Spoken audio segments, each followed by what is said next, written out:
else is talking about how the Switch sales are up this week. Everyone's talking about how they're topping the Famitsu sales charts. We're talking about how the console did very, very well over the holiday season, all of which I was talking about, months beforehand. I was talking about this while it was happening. Everyone else is like maybe 2 months behind. Okay, that might be a little bit generous, but I am so far ahead of the game. It's unbelievable. The greatest in the industry, the best in the world, Harmon Smith, the Nintendo YouTuber. No one else can compare. So the thing that I've noticed that nobody's talking about at this stage is indeed the stock prices. Everybody made a big hullabaloo about the supposed declining stock prices, how Nintendo was on the way out, how their shareholders were losing faith in the company. Didn't happen. I am a Nintendo shareholder. I know better than any of these people. What actually happened is that Nintendo Switch 2 reached its all-time high, and then it fell back down to a little bit higher than pre-Switch 2 levels. That's the thing these guys don't want to acknowledge. It's the thing they don't want to admit, is that the stock prices are higher than they were. It doesn't matter if it's lower than the all-time high. It's just so delusional. So basically what happened is that everybody did these articles, all these videos saying that the stock prices were through the floor, and over the past week or so, it's been crawling back up. It's been a pretty steady thing, and quite a bit higher than it was when I last talked about this. But this is the reality of the situation, right? This is the issue we're seeing right now, is that people like Christopher Dring or Dr. Steven Toto, I don't know where he got his doctorate in, some shitty state school probably, Dr. Steven Toto, people like Nintendine especially, everything they're talking about is just a fantasy. It's some fan fiction they cooked up, and they're salivating over all the views and attention you're getting. Oh man, you're so great. Oh man, you sure know more than actual financial advisors and actual shareholders like Harmon Smith.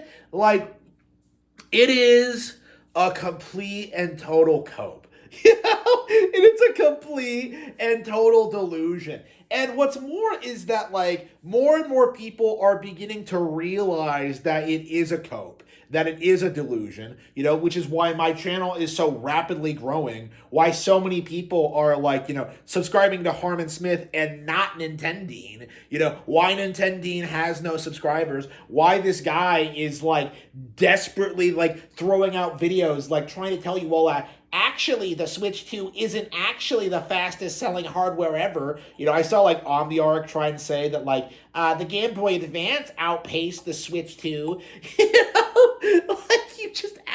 You just have all these insane hot takes. This piece of Nintendo hardware did better than this piece of Nintendo hardware, completely neglecting the obvious, that Nintendo is still successful. So no matter what does better than what, no matter what sells and what doesn't, the reality is Nintendo is still succeeding, and the Nintendo hate community is failing.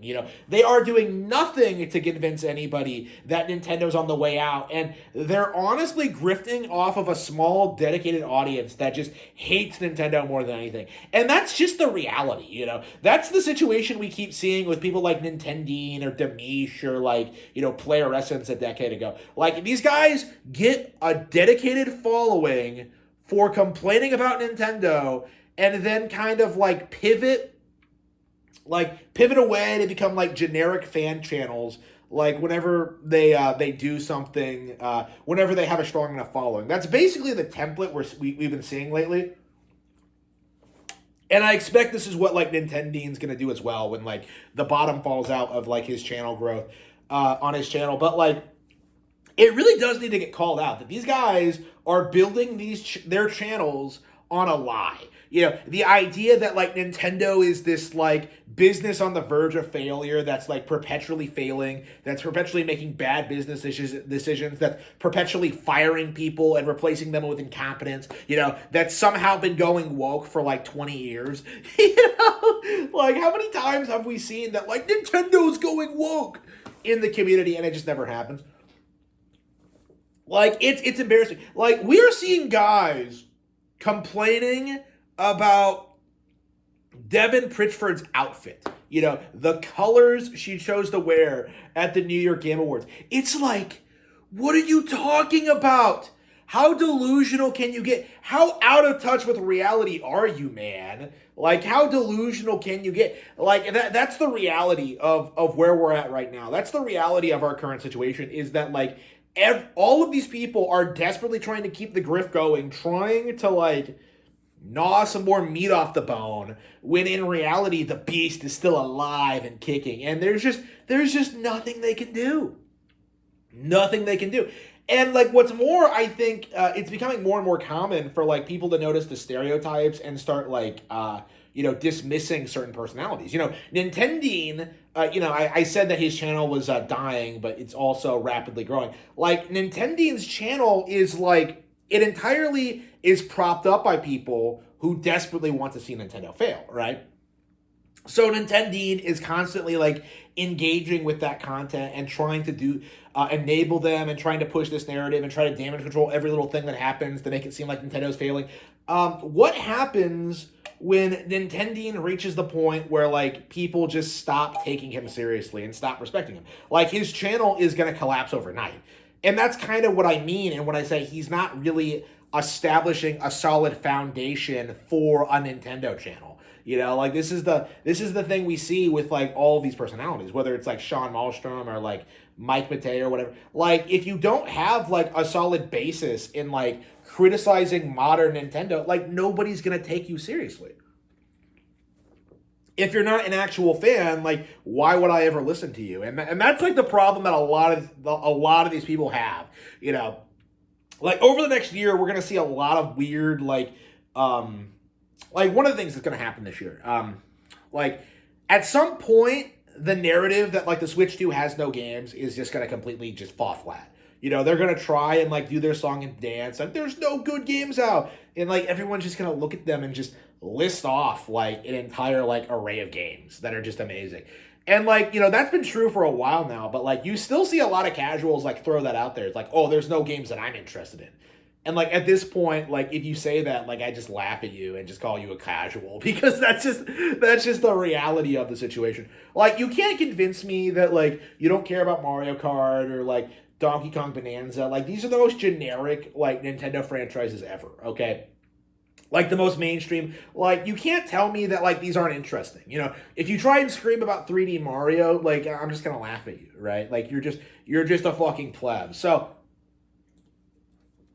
again, it's only a matter of time, I think, until, like, we kind of see, like, the complete demolishment of the narrative. Like, you know, this was kind of the last chance for the Pretendo hate train to, like, to leave the station. You know, this was the last chance for Nintendo to fail and keep the grift going. Like, this is what people genuinely thought, that the Switch 2 might fail, and that this would be, like, their last chance to keep things as they were, to keep the grift going. But, like, with Switch 2 doing well, with the games doing well, with, like, having introducing a successful follow-up console to their all-time most successful console, like, there's no denying it anymore, that, like, Nintendo's here to stay. You know, the entire narrative that Nintendo would be, like, driven out of the industry because of their just own incompetence has just completely fallen apart. And now we're kind of in that situation where, like, everybody just has to face facts.